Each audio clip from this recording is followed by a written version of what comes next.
Well, okay, my friends, this is going to be interesting, and for me, it's going to be a lot of fun.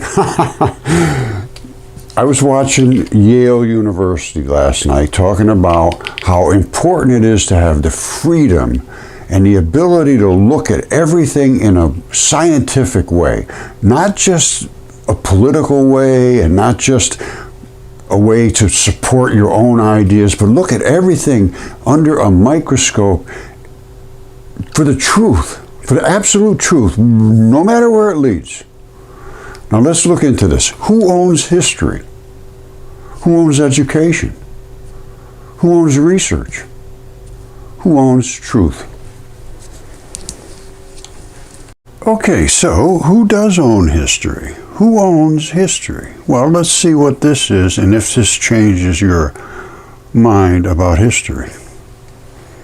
Okay, you all know that I claim these rocks were body parts at one time, and this happens to be a hair follicle. It's good size. It's in the giant area. That right there is where the erector pili muscle attaches. That lets your hair go up on end. This is the hair bulb, which is this thing here, with the root coming down and the vein and artery at the bottom, the red and the blue. On this side is the sebaceous gland. And that is the hair shaft sticking up the top. This is from a giant creature unknown to what it is, but inside here, it's likely that there might still be some identifiable DNA. Blood seems to be an extremely good preservative. Everybody just doesn't believe it, but it's true. This was DNA tested and CAT scanned and extremely excellent quality DNA. And I drilled down inside. I didn't scrape it from the surface. And if I put water on there right now, that would turn red and bloody, because it rehydrates almost instantly. Red blood is very, very easy to turn back into blood. All right, see that? I just put a little water in there, right next to the hole that I drilled originally to get the DNA test done. You see the red blood just show up there? It'll just turn right into blood. You just scratch it a little bit, it turns right back into blood. You see it? I don't know, this is going to probably fade out, yeah. But you can easily see that that's red blood. And that's on this lung, and that is a lung.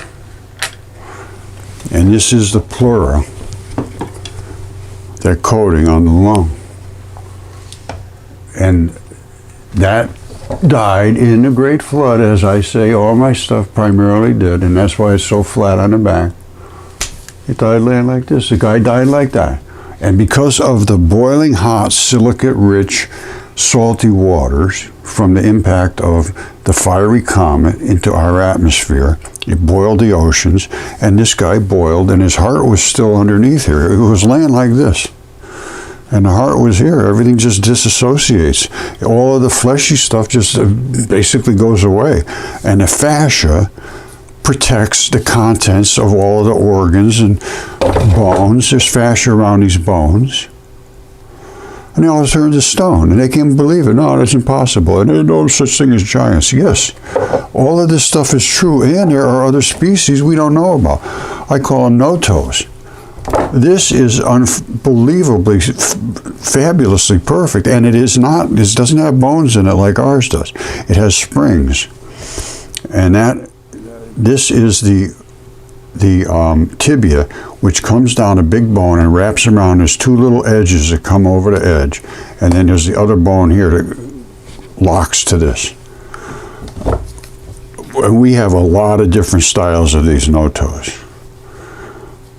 They were playing around with the evolution, and even Yale said in their claim of taking credit for my work, they said maybe it was a failed evolutionary experiment. And yes, it was, because there was giants here on the earth that had to be removed. This they cannot have, because it changes their whole world. It changes everything that they've taught you, literally 100%. And they're stealing your eternity from you. Okay, I dispute this claim. A Yale-led team. No, I led everything, and I gave all my information to them. They went to Australia to find some little crabs or something. And then they put in all this about their soft-bodied creatures and da-da-da-da. Now, it takes its name from a deposit in South Australia, but the fossils are found worldwide. Worldwide, they're everywhere because the flood was everywhere. It was a worldwide flood. They say it took 40 million years for this to happen, these 3 layers. The creatures were small and large as 1 meter, but there's still diverse communities on the sea floor. That means the whole world was a sea floor, which it was.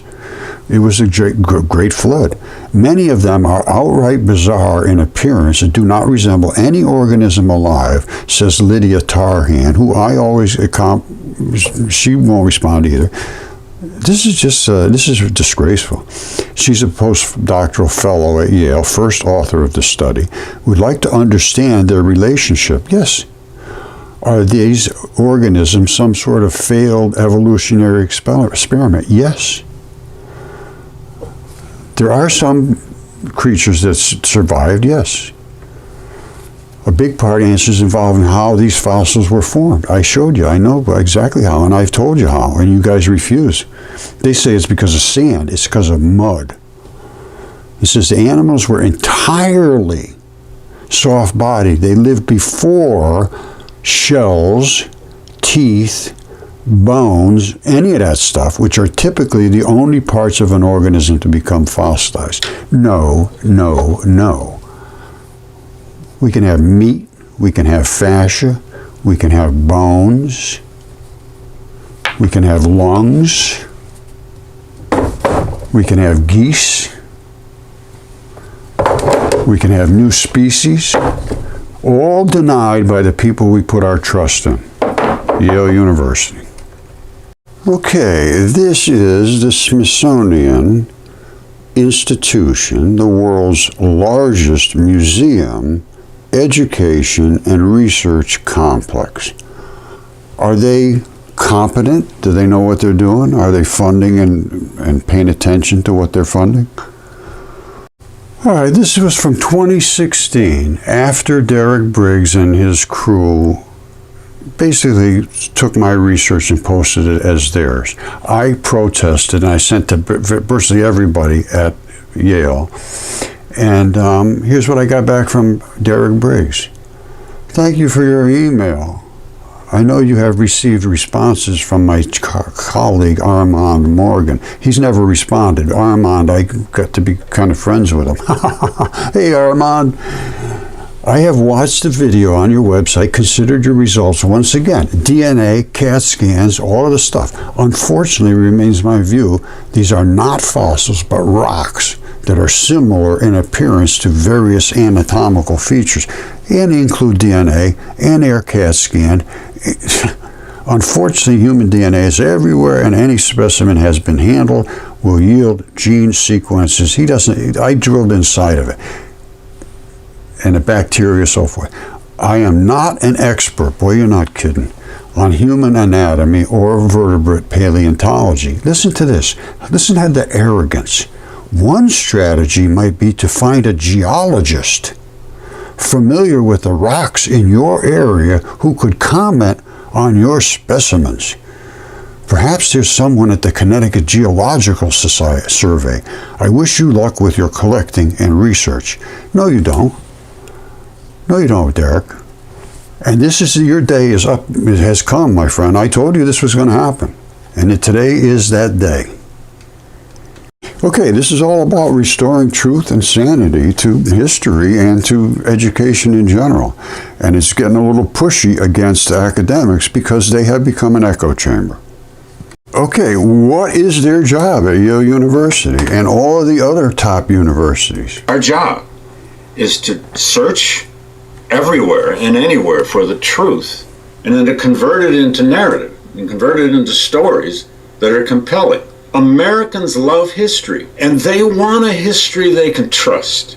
They want a history they think is honest. There are all kinds of heroes in American history. I happen to be the biographer of Frederick Douglass. A book came out recent, 5 years ago. All right, we don't care about your book, my friend. We care about the truth. Okay, so here we go with David Blight again. He wants the historians to revise what they know based on new evidence. That's his claim. Based on new evidence and new techniques. We also want our historians to revise the past. There is no single static, sacred version of anyone's past. So what should the Smithsonian Institution and other museums do now? What should professional historians do? Well, in the March 27 executive order by President Trump, the one that declared they were going to restore, quote, sanity to American history, they effectively declared war on our profession. Whether that's curators at the Smithsonian or historians in universities or the interpreters at a historic site. He's right. And this is a war against truth and denial of truth. So, if this is a political, cultural war...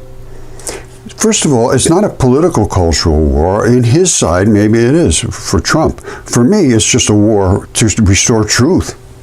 And I will show you, I have the truth denied by people at Yale. And I contacted all of them, all the way up to the president about this. And that was over 10 years ago.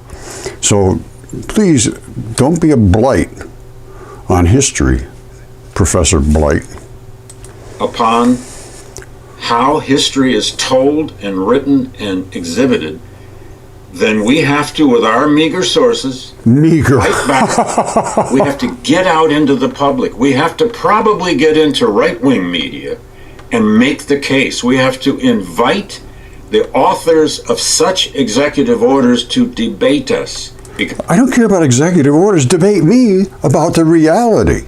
And their meager resources, they have $41.4 billion of tax-free money in their endowments.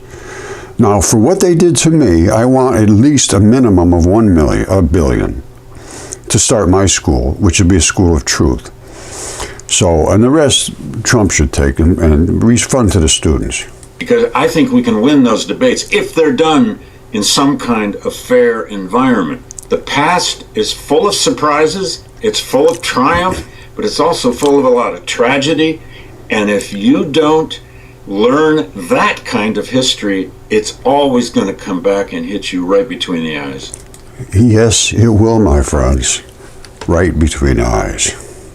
Okay, my friends, this goes way back to October 27th, 2016, when I saw Yale's paper about perfectly preserved soft-body creatures, which I had reported to them, including CAT scans, DNA tests, and all that stuff, over a year before, all completely laid out, and they rejected it and then took credit for basically the exact same thing I said happened. Extreme, perfect preservation of soft-body creatures due to silica-rich oceans. That's exactly what I said. And I called it fascia-facilitated fossilization. I'll show you the two papers. But I threatened them. I said, I want to report a case of plagiarism. I couldn't find any lawyer to back me up. So anyway, I sent to him, I said, hello, I just wanted to warn you that this is happening. You saw my research and now claim discovery. They took claim for the discovery. I said, you found a crab. I discovered our history and giants, and that the things you teach are fantasy. All right? You refuse to be a scientist or a teacher. This is basically to Briggs. And I will push this until this is known worldwide. And yes, now I got somebody that will stand up, I hope. I have found nobody. Nobody in government, nobody in any institution whatsoever would stand up for truth. It's time to take their money out. They have $40 billion. I think all of that should go back to the students, except for $1 billion so I can get my school really up to snuff. Because I have all the evidence now. They have none, zero. I said, giants are everywhere, and they're DNA proven. This is a hair follicle from a giant. I have other ones that are DNA proven, but that's a hair follicle. I sent all of this stuff to Briggs and to everybody down there. I said, I grade you F, because they failed. And then I sent this to YouTube. This is the short version. And then I says, this is the long version. And the book will cover every detail. And I did write the book, and it covers the details. I said, this is my only recourse. I have lots of support. Let's see how you make out. Well, they made out fine for the last 10 years because they just denied everything. And they attacked me in a very, very backwards way. Because I found giant human beings, that basically supports some of the statements in the Bible. And the first words out of Briggs's mouth was, what are you, a creationist? And I said, what do you mean by that?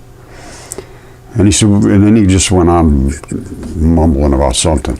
And I said, these are giant human beings. I have them, but I hadn't had them DNA tested in CAT scans. So he said, I said, well, what would you do? Would you look at them? No, I don't want to look at them because it's impossible. Blah, blah, blah. I said, what would I have to do to back my claims up? Oh, you'd have to have DNA, you'd have to have CAT scan, you'd have to have chemistry, you'd have to show the process, you have to understand it. I said, I already do. And anyway, it did not go well. So anyway, I said, by the way, you say the process is not understood. I said, by you maybe. You could find millions of big words and pretend you figured this out. Don't copy word for word, but mud fossilizations by the numbers. It's a long story, but very interesting. Silicon, carbon, iron, fascia is the preservative in mud fossils. Here's the wet mud fossil process, and I go right down to the process. Wet soils created natural electric currents, and molecular silicates, which is the silica-rich oceans, are primarily fine mud and clay. They can be tiny, platy, polar silicates, some atoms in atom sizes. Now, the creatures were buried in mudslides, and they can be sealed anaerobically by cold, deep, platy, polar silicates, which is the mud. Flesh is highly reactive ionically in these wet natural electric currents. Silicon 50 times higher in the skin and the connective tissues than other flesh, which is the skin was the coating, so it absorbed most of the silicates, were extremely high in the waters. Exactly what Yale wrote after this, a year later. I said the leachets from above percolate and interact with the buried creatures' exterior surfaces. Chemicals in leachets determine the fossil properties. Some of them turn into just like preserved pieces of meat. The fascia is on there, the meat is there, the connective tissue, the fat. Some of them turn into bones, turn into stone, just a completely mudstone. Because it's nucleophilic invasion and substitution. I told all of this to Yale. They knew all of this when they took credit for my work. And that's the last bit piece of bone that's in this. It still has a piece of bone. And I did all this stuff with the microscopes. They said, oh, that's how they did their research with microscopes. Well, I showed them all of this stuff long ahead of them. And the chemistry and all that.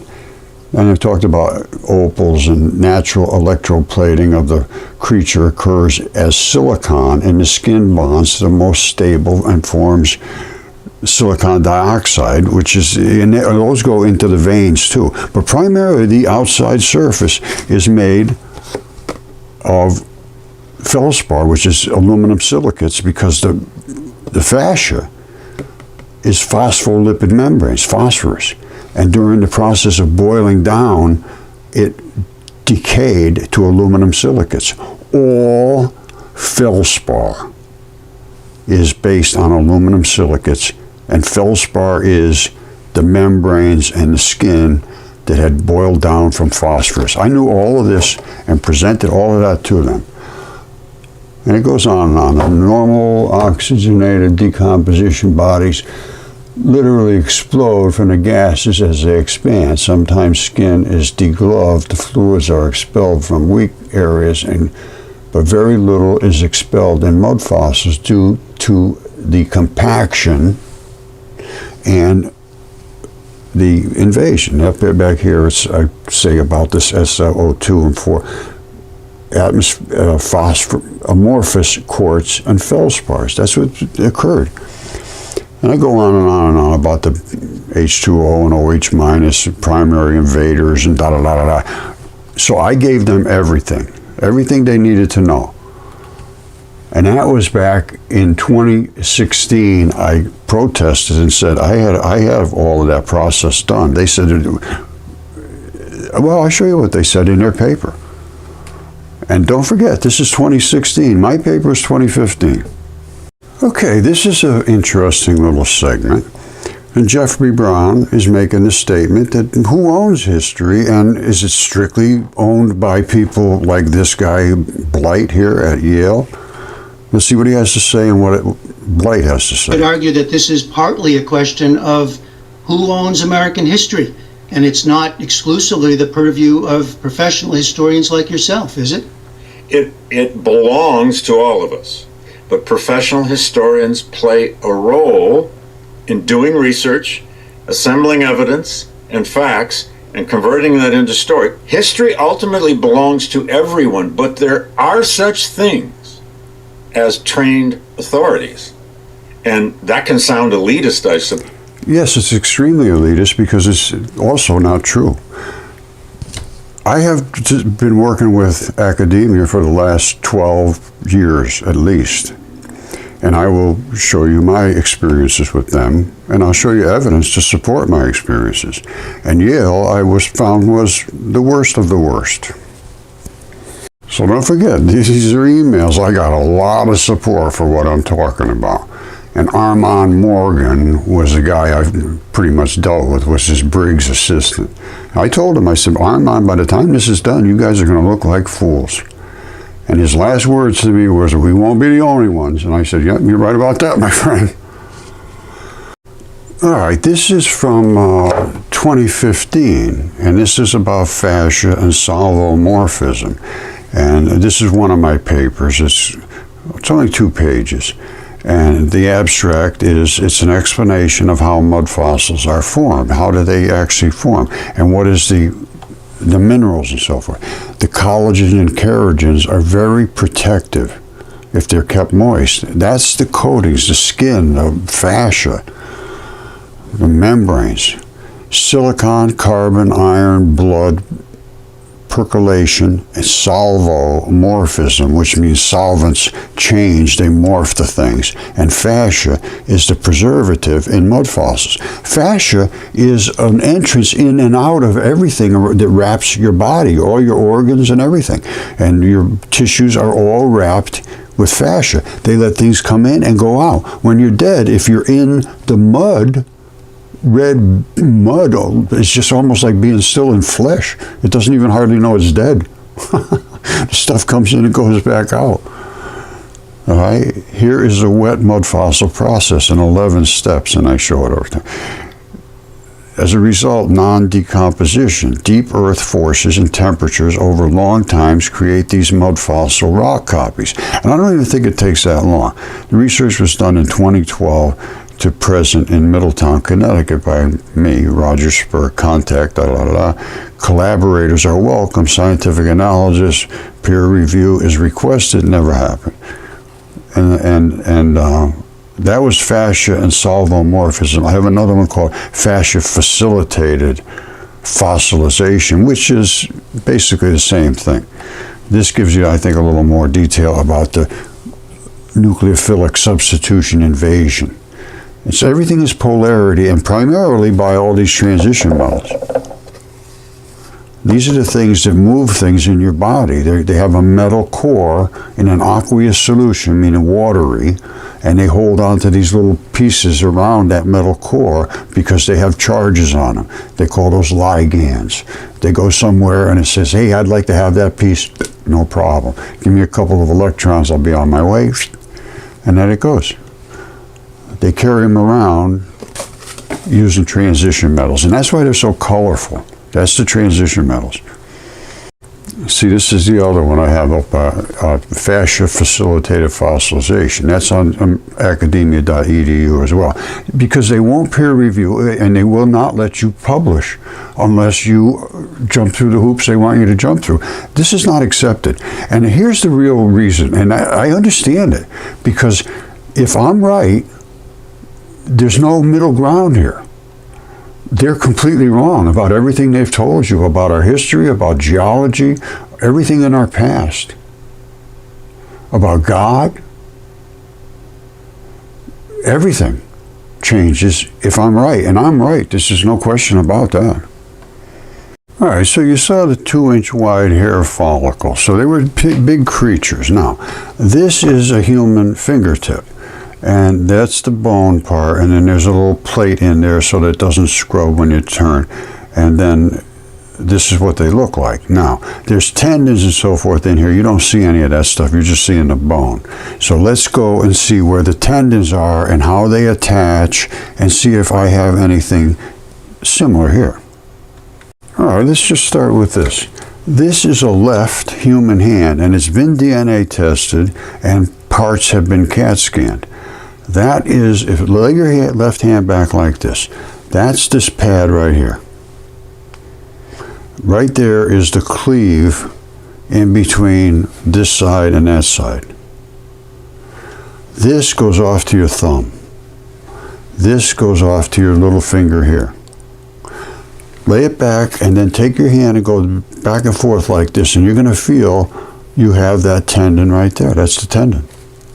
I have some of the fingertips, I have some knuckles, I have some other very extremely eroded stuff, and I have some stuff that's not or hardly eroded at all from this same hand. It all came right out of the same hole, it was all together. So, and this is one of the fingertips right here.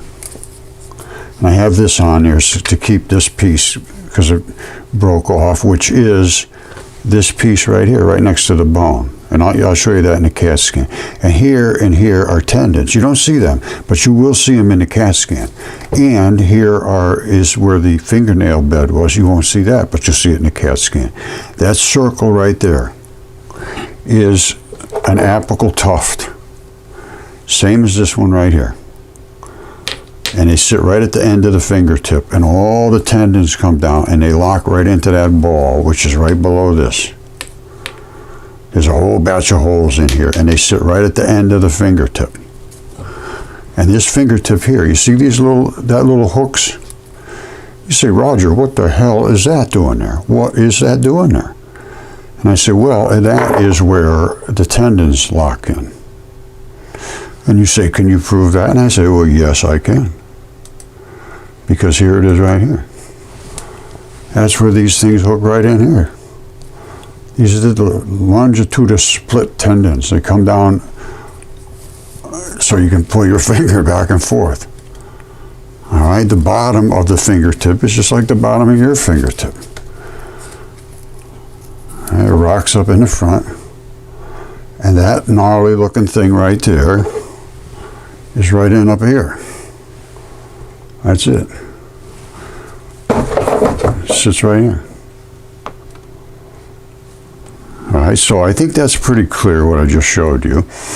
Now let me show you how big, that hand is like between 3 and 4 feet wide, which is, fairly good size, from here to here. Now, again, I drill in and I get the DNA out of them, and I had to test it. Now this one here, I did a little different. I just scraped inside where I could see there was an artery, just to see, and it didn't come back real strong, but it did come back as human DNA, but weak.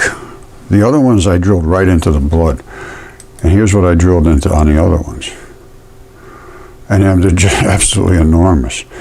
This one here, that's a gigantic fingertip.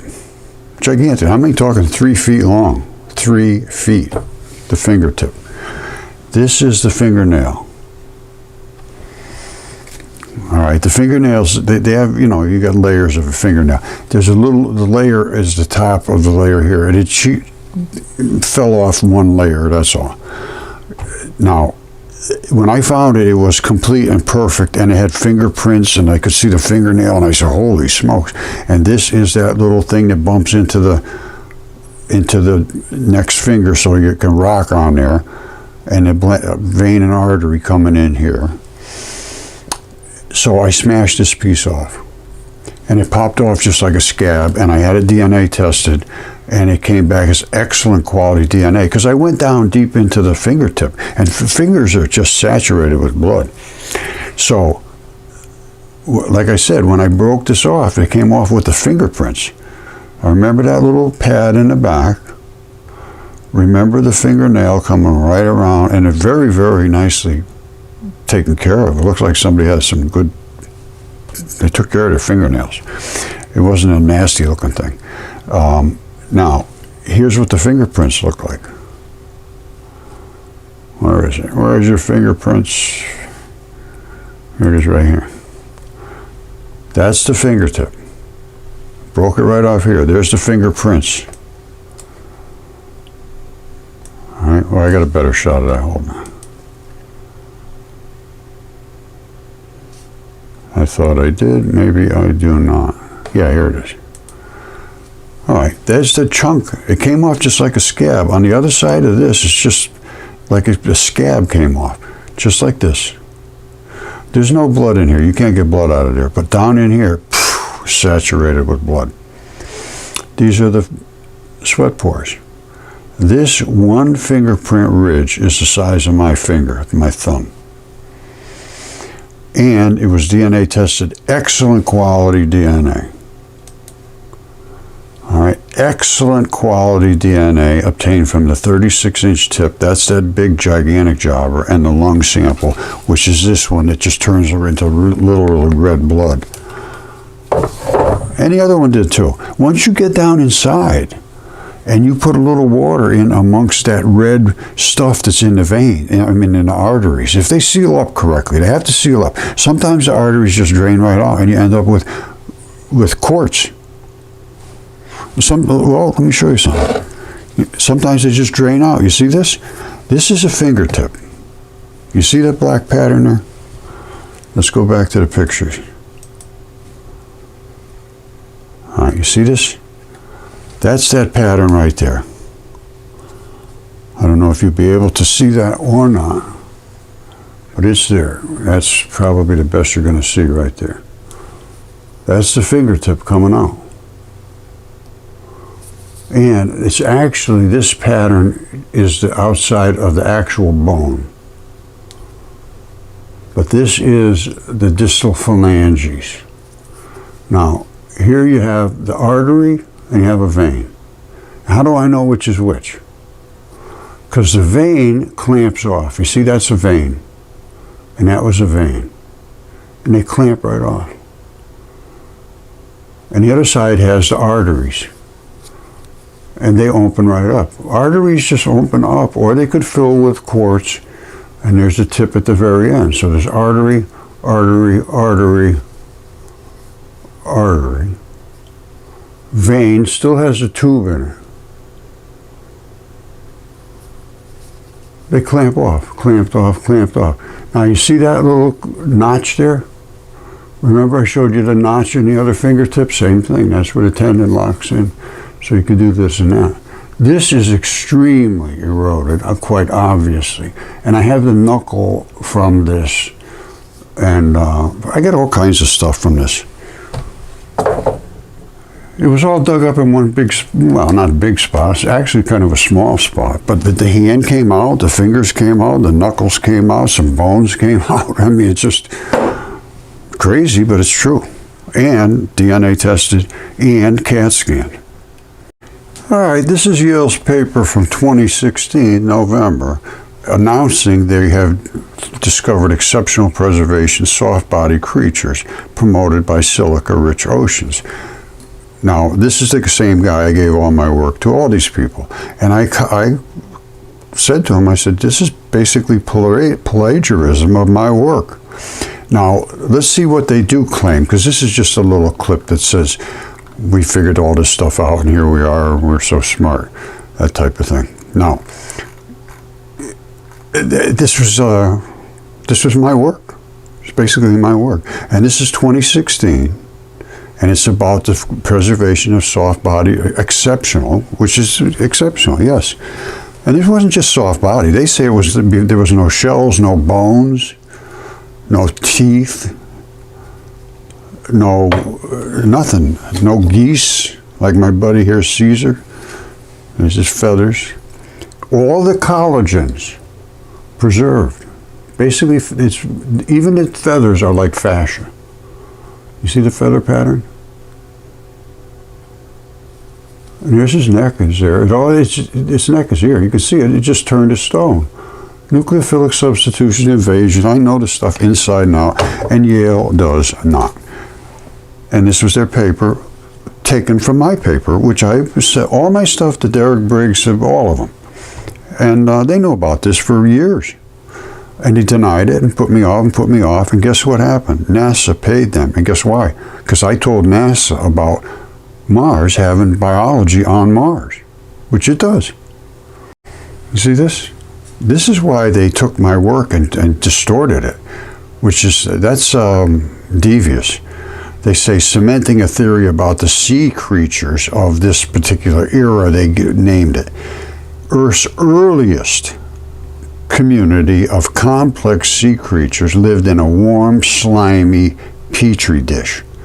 That's what they want you to believe. Nothing but evolution. Don't worry about that God stuff, all nonsense. Giants, forget that's crazy. Listen to what they say. It's just unbelievable. They're showing little slimy things. Earth's earliest community of complex sea creatures lived in a warm, slimy petri dish, nurtured by a broad array of exotic species. Yet we likely wouldn't know about it except for the quirk in chemistry in the ancient oceans. It was saturated with silicates, which is not now. That's not normal. The reason it is silicon is 2.5 times heavier, siliceous ooze, than water. It sinks to the bottom of the ocean. When we almost got hit, everything upheaved, and we had that huge flood. It created a red bed, the gray clay, and a black cap, and at the same time was infused with tons of silicon. See, this is how they tried to twist it. And then Briggs knew the whole thing. They all did. It says, they showed a fossil, like a little slimy little creature, James Gerling, which I sent to him too. What the researchers realized was the oceans during the time were much richer in dissolved silica than they are today, because it's so heavy. It was on the ocean floor and it wound up. This enabled the transformation of loose sand, no, it was mud, around animals into rock to occur over a matter of hours or years. It wasn't hours, but it was within a short period of time, rather than the usual time frame, thousands to millions of years. This is all nonsense. Edicard organisms, and this is in quotes, were rapidly buried by sand during underwater storm events. Underwater storm events like what? Underwater storm events? It was a great flood, Lydia. This process of cementing the sand grains, no, it was mud, must have happened rapidly, because otherwise, by the time the carcass rotted away, they don't rot away in these conditions. They boiled, and all of the fluids boiled out of them, and then the fascia protected the contents of what was left. It says, by the time the carcasses rotted away, sand bearing would have simply collapsed. The team conducted this research using detailed microscope-based techniques, yes, like this. The research was able to measure the elemental composition of cements on a micron scale. I know exactly what they are. Now listen to this. Here's the key. The paper co-authored by Alice, she, or whoever this is. I commented to all these people, who is Yale postdoctoral associate, Derek Briggs, who is a disgrace to science, Evelyn Hutch, he's the Yale's Evelyn Hutchinson Professor of Geology and Geophysics and Curator of Invertebrate Paleontology, Yale Peabody Museum. Everybody said I had to take my stuff to him, and which I did. He refused to do anything or look at it, then took credit for it. And as I was telling to everybody, please look at my stuff. No, take it to Yale. I said, he won't look at it. Well, obviously, because you're an idiot. He's the one that put me in a position where everybody thought I was insane. And he's the one that, the first words out of his mouth was, "What are you, a creationist?" This is an attitude that it permeates academia. They hate God. They hate anything that points to that stuff. And my giants did. And that freaked them out. Now, all of this stuff was funded in part by the National Science Foundation. We pay for that. Earth Science Postdoctoral Fellowship, a grant from the American Philosophical Society. And listen to this, a NASA exobiology grant. So they want to see what's out in space. Well, I'm going to show you what's out in space that they just cannot handle. NASA pays for this. NASA Postdoctoral Fellowship and the Foundation of Complex Life, NASA, they funded them in, like, it looks like 3 different places to do exactly what I did and exactly what I reported to NASA. So NASA is not lily white on this either. They looked into it, but they went to these people, which was just complete nonsense to go to Derek Briggs. So I'm going to show you what I presented to NASA and why they went to Briggs. And Briggs just said, oh, no, that stuff happens, but not the real big stuff like Roger's saying. Okay, this is what I sent to NASA when I saw all their pictures come back from the Curiosity mission. This is one of the pictures here. This is called the Mars Morse Code. Now, I'm going to show you what that is in a second. Here's another one. These are the Mars blueberries. They're identical to the Moki marbles. And the Morse code plays into this as well. All right, this is something they say took millions of years for layer after layer after layer, continually millions of years. No, not true at all. These little breaks here and these little pieces right here are from what's called connective tissue.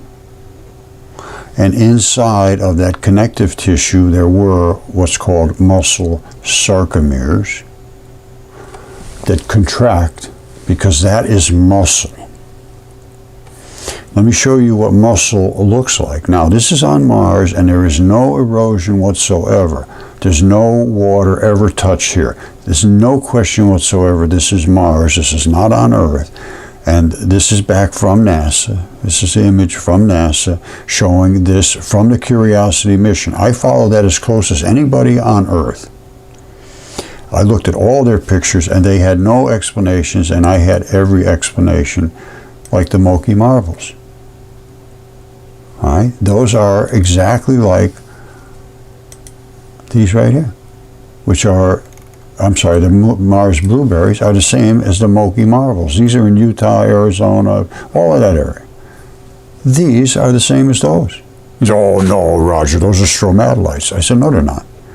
You call them anything you want, but they are these balls, only these are coated with something edible, and there's moss growing on that edible stuff, which was in the creature's body, which is the creature's body here. That's how big these things were. That is the skin, that is the flesh, and these are the balls inside here that let you pull this way and that way and come back. These are the same as the Mars Morse code. And these are the same as the Mars blueberries. And here is the Mars Morse code once again. These are the little blueberries. Once the straps erode. All right, and I can show you something new about these straps I just figured out the other day. And it relates to ammonites. This is pinched skin. That's pinched skin. That's stretched skin. Probably mounded up a little bit because it all eroded. You see it eroded down and the straps are gone. So this is probably up. It gets dusted. And you can see it's just like sandblasted. Very fine erosion. And that is nothing more than this. Right there. That's the Morse code. And it's from skin. It's in that skin area. They have the black ball, and then they have the straps. And they pull this way, or pull that way, pull this way, and they come back to where the straps are, and these little springs. The brown is the springs that hold the bags open. But you can pull it this way, and the bag will crush. But when it comes back to where it's supposed to be until you get real old. And then they don't come back the way they're supposed to be. But there's so many of these balls in here. Look at this. This is under skin. There's so many layers of skin and tissue, and you just can't even imagine. And there's where these little balls are. These are little tiny things. And when they all erode and you get down to the basement skin, that's where you are, right there. And this was from Mars. The stuff that they showed. It's exactly the same as it is here on Earth. Identical. That's the Mars Morse code. There's the blueberries. There's the sarcomeres. These are the sarcomeres here in muscle. That's just the way they make them. And the connective tissue is the really strappy stuff. There's all breaks going down here. They have to pull in. And they're different little blocks. They call them sarcomeres. And they come from everywhere, including where you would never, ever expect them. This is how big things were. This was from a friend of mine, Tyson Carlson. And this is on the West Coast. This is membrane. These are ion channels for proteins to go in and out of a membrane. The creatures that were here are just staggeringly large. 6 feet thick. 6 feet thick for a bilipid membrane. These little edges around here are where there was mucus, basically slimy, gooey stuff, all over this to seal this. It could twist and flap and do all kinds of things and move around and do this and that. Still sealed. These have charges in them, and they only allow certain charged molecules to come through. I don't know exactly the fine details here, but this is a membrane that says you stay out, you come in. And when stuff builds up in here, sends it out to go to the lymph nodes, wash it out of the system. You see that? That's the Mars crab. That right there is an artery. These little legs are the blood vessels that stick out to service the muscle sarcomeres. Tons of blood you need for the muscle sarcomeres, tons, because they're muscle. They use it a lot. Above that is the vein, which brings the blood back up to the heart to be recycled. This is the artery. It pushes the blood down in and into these sarcomeres. These are the same sarcomeres I showed you before. You see the little lines going down through them, blocks? And these are the connective tissues between them. The red bloody stuff is just eroded out. It's just dusted off because it's so dry up there. But that's that artery and vein right there. It's called a Mars crab. They have no explanation for this. I do. It's an artery and a vein. And don't forget, this is 6 feet thick between the bottom and the top layer. And it's phospholipids, and these are the ion channels. This little thing here makes a little squirrely looking thing coming out of it. And here's what they look like in anatomical rendition here. Phospholipid bilayers, phosphorus. These are the ion channels, protein channels, that let them come in and out things, and whatever all this other little stuff does, I don't know. But I can tell you one thing, those are the 2 layers, and if you held that up here, you'd be able to see right through it. And the one that Tyson had out there, 6 feet thick. So now you say, well, Roger, why did Mars get wiped out so devastatingly? And I said, well, guess what? This is why, right here. This is wider than the United States. It's the Mars Valles Marianas Trench. Now, in the ancient documents, it says that a fiery comet almost hit us caused the great, terrible cataclysmic flood, which to me made the red bed, the gray clay, the black cap, and created all my mud fossils, was from that cataclysmic event where we almost got hit by the fiery comet. Now, it goes on to say the fiery comet went out and came back and almost hit us again in several hundred years. And then it went and smashed dead right into Mars. Wiped the atmosphere clean, no more atmosphere, gone. And it cannot rebuild itself because there's no life, there's no organisms here. You have to have plant life for it to start to create the oxygenation, which is what happened for us. We got whacked, and we had almost no oxygen left whatsoever. But did we have enough plant life that it reoxygenated very quickly? Now, what hit this? Can I show you what hit it? Yes, I can. And the ancient text said it was Venus. And this looks like that's exactly what happened. Because here's Venus. Now, this is an electrical arc. That's an electrical arc. Venus spins backwards.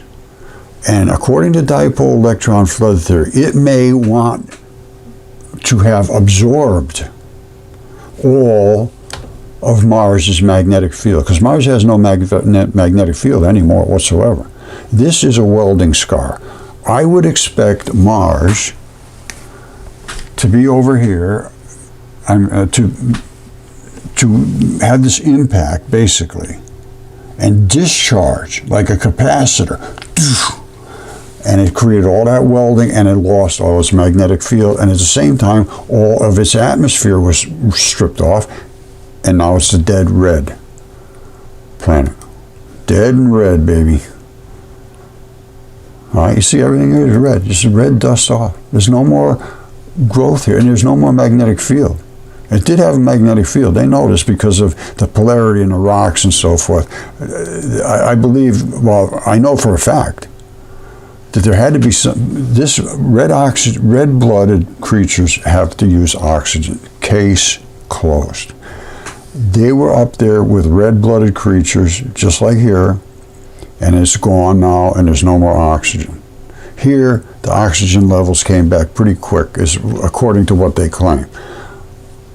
Now, I will go along with that because the oxygen did come back quick enough to go enough oxygen to make copper, to heat it up, and then more oxygen brought us up to the Bronze Age, because that required much more oxygen for heat. And then the Iron Age was when all of the oxygen basically came back, and you could really pump that up with bellows and bellows and all that stuff, and they smack it and make iron to go kill people. That was when things came interesting. So you say, Roger, this is just crazy. And I say, no, it isn't yet. This is the National Science Foundation and the Smithsonian, the people we've been talking about that we're funding, and they're using our money to do this research, and they're giving it all to, there's a university they've been working with that's not doing its job either. And I contacted them many times, same story, they don't want to talk. So they went out to Bennu, this asteroid, they picked up a sample, came back with it, and they cannot accept what they found. What did they find? Okay, this is what they found on Bennu when they retrieved the sample, and I'm going to show you the sample in a second. They found all the ingredients for life, basically. Basically 14 of the 20 amino acids, which are the building blocks and proteins. They don't assemble by accident. These are the same things found in RNA and DNA and uracil, which is the component that makes them switch around. They found all the building blocks that they can of life. It doesn't mean it's life, it's just that those are the building blocks. Well, and they have 16,000 organic molecules. All of these different little minerals that are the same things as in us. Now, NASA Goddard provided overall mission management, systems engineering, and the safety and mission assurance for OSIRIS-REx. Now listen to this. Here's the problem. Dante Loretta of the University of Arizona, Tucson, is the principal investigator. Now, I don't know if I sent to her, but I sent it because this is the first time I think maybe I've heard her name. Or if it's Dante, is a he or a she, I have no idea. But I have been trying to get through to the University of Arizona with absolutely no response whatsoever, as is the case with every academia situation. And these are being funded by virtually everybody. Lockheed Martin, Johnson Space Center, even Canada, probably no more. And nobody answers, nobody talks. Nobody will answer emails. So this is the kind of thing I have been up against right along. And I'm going to show you what this is, and it's biology. They can't accept it. It's too fabulous. It's too over the top. All right, so here it is. They're giving all this money to the University of Arizona. Please look into this. Well, they got a plan to do this for years and years and years. We're going to have to be looking at this stuff. And what did they come back with? Well, they came back with this. And what is this? It's sarcomeres. They're muscle sarcomeres. These are the sarcomeres I showed you before, the same things that up on Mars. These are the phosphate layers, which is the membranes. And they said it was a phosphate surprise. They couldn't understand why this. This, if you look carefully, you can see these are bundles of heart tissue. They come in these little bundles, and then sarcomeres are these. And every bundle is separated by these phosphate layers. And this is the bottom line, are these sarcomeres. Now, I just showed you those very clearly. They're the same things right here as they are up on Mars. These are bigger, or maybe not, I don't know. Well, yeah, this is obviously bigger. Now, what does this asteroid look like if you walked up and looked at it? Well, first of all, this is heart sarcomeres right here on Earth from a heart attack victim. And these are the sarcomeres, exactly the same. There is no difference, none. All right, the red stuff has eroded out of here and left the connective tissue. All right, just like that red stuff would run out of here and leave the connective tissue.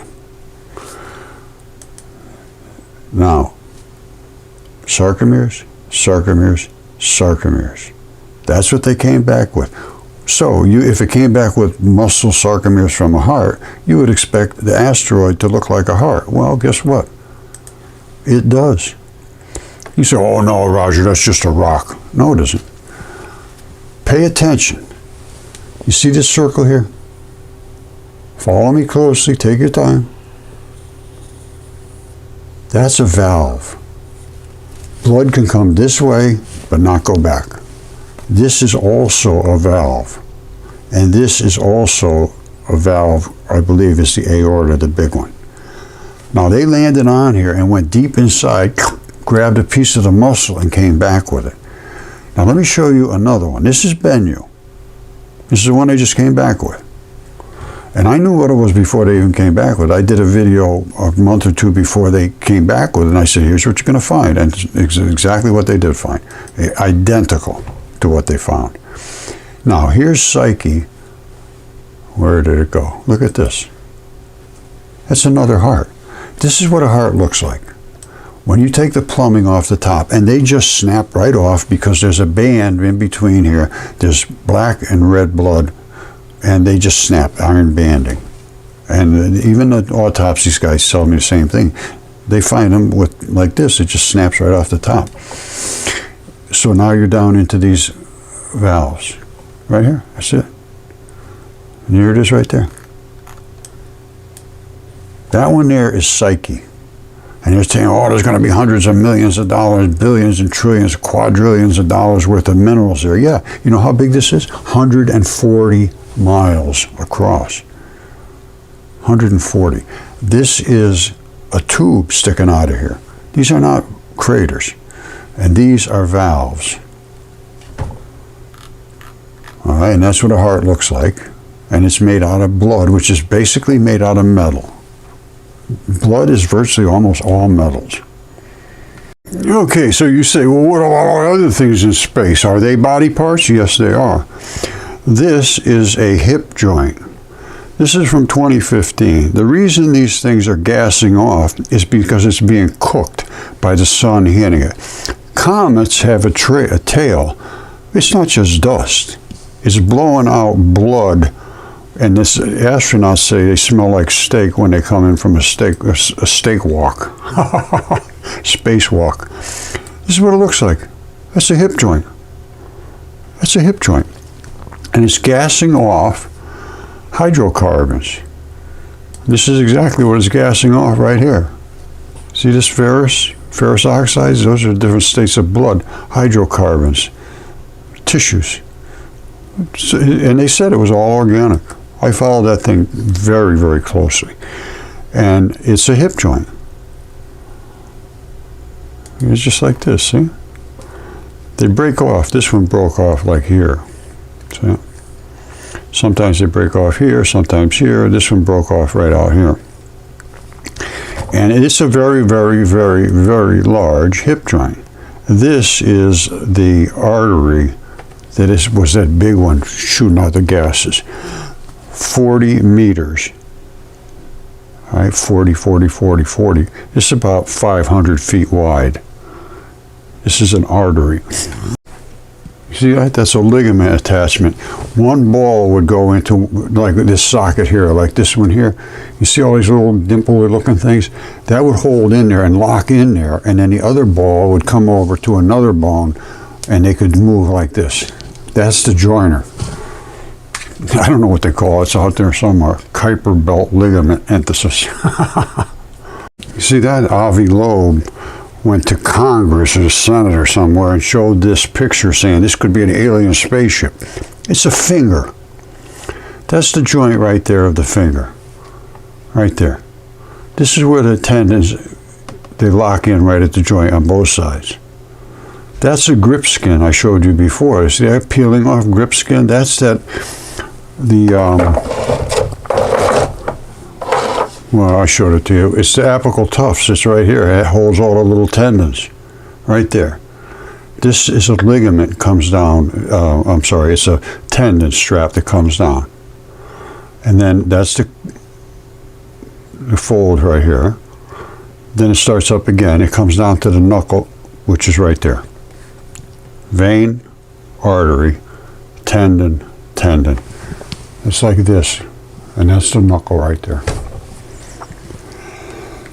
I have a human footprint in Triassic rock, red bed, gray clay pushed down through the red bed, black cap right on top. The Triassic period took about a week.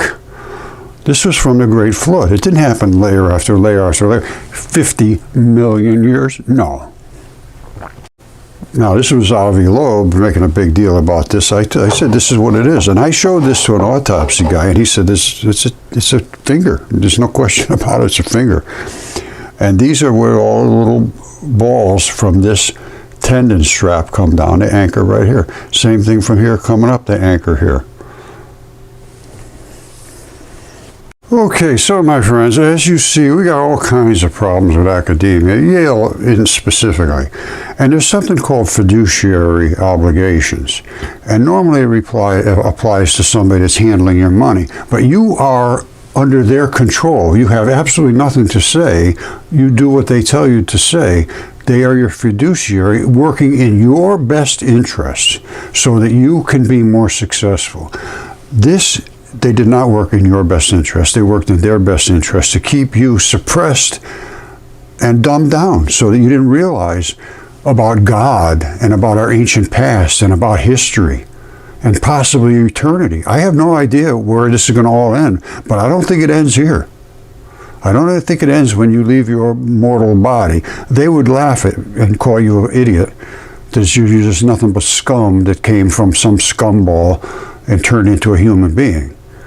And this is the problem. They are very, very arrogant, dismissive, demeaning, and now I think they have to pay that price. And Yale should pay right across the board. All I need is $1 billion, just $1 billion, tiny little piece of what they got, and I can get my school going, and we can get some reality. Now, Trump should be able to make that happen.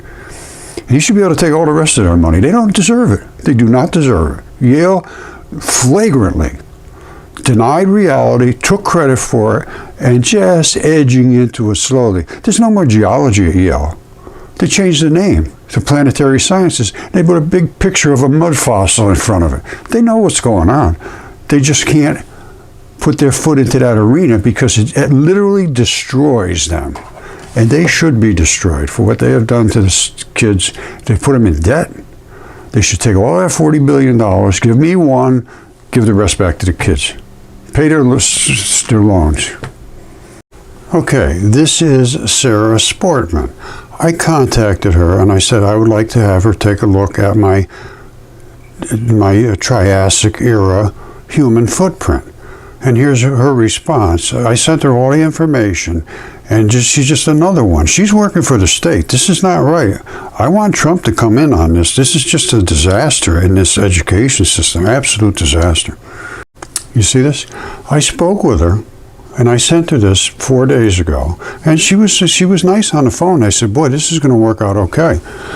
I said, after an addition on my house, I found this chunk with the 3 layers, and it had the footprint in the Triassic rock, and the top layer was the black, into the gray clay, into the red bed, all 3 at the same time. So they had to have happened at the same time because they were all wet, and it's from the Great Flood. I also found a petrified human lung. I had DNA tested, excellent quality DNA and human. I took exceptional care, and I drilled deep into the lung, and here's the regions. I said, please contact me to be sure that you got these. And here's what I sent her. There's the footprint pushed down through the red bed, the gray clay, the black cap came on top. All right, you know all my mud fossils. Here it is right here. And I used it very, very carefully. I did it just right. I did, this was the footprint. This was the lung. I drilled into here to get the blood out of it. And I'm going to show you, or I already have, they're saturated with red blood. It's coming right out of here. There's red blood right there. It's just saturated. I didn't scrape it from the surface. And she did the same thing that they all do. And here's all of the details about this DNA test. And this was a very sophisticated test. I wanted it done to the highest standard available. And this was PCR DNA, 3 samples, excellent quality DNA sequence. Here's what it is. This is not nothing. This is not an accident. This is absolutely flawlessly, perfectly done by a very, very competent certified lab who did a fabulous job. And I know he was put under the microscope for saying, oh, you can't say this about this. What has to be certainly understood was I was the one who took the samples. If I did it bad and terrible and I just didn't care and I faked it, then it has nothing to do with him. Whatever I sent him, he sampled it, tested it, used all these primers, and came out with they were human mitochondrial DNA. That just says is from the mother's side, Homo sapien. This mitochondrial DNA tells you, Neanderthal, Homo sapien, yada, yada, yada. These were modern Homo sapien mitochondrial DNA. See, this is another one. It really irks me. I got to tell you, to be honest with you. I try to be nice, but boy, I'll tell you, it's hard. Sarah Sportsman, PhD Olia, or PhD, Connecticut State Archaeologist, Office of the State Archaeology. After reviewing the photos of the footprint, it's clear to me I don't really have the expertise to evaluate it. A paleontologist who specializes in trace fossils would be necessary and not available anywhere on Earth. However, there is no other evidence on Earth that anything remotely like a human lived as early as the Triassic. I know that because they refused to engage. Only the very first tiny shrew-like mammals lived at that time. You have no idea, Sarah. You have no idea. I have the evidence. You have nothing but an opinion. Even the dinosaur footprints in Connecticut date to the Jurassic. Who cares? They were slimy little creatures that were nothing compared to the things I'm showing. I have hair follicles like this, 2 inches wide. Even the biggest dinosaur you got, it's just no big deal. I have a 3-foot-long fingertip. The guy could grab a head of this T-Rex and crush it. All right, most likely the case, your footprint fossil is a pseudomorph, something that just looks a bit like something identified purely by accident. Unbelievable. In terms of the fossilized lung, there is just a vague lung-shaped rock. I'm sorry to be yet another naysayer. No, you're not. You're another denier. This is just a disgrace, absolute disgrace. In terms of the DNA report, most likely explained is modern contamination, either with your DNA or someone else who handled. I'm sorry, I can't be of more assistance. You have no assistance at all. You're not qualified to do this job. You shouldn't be there. You have no interest in doing your job, sir.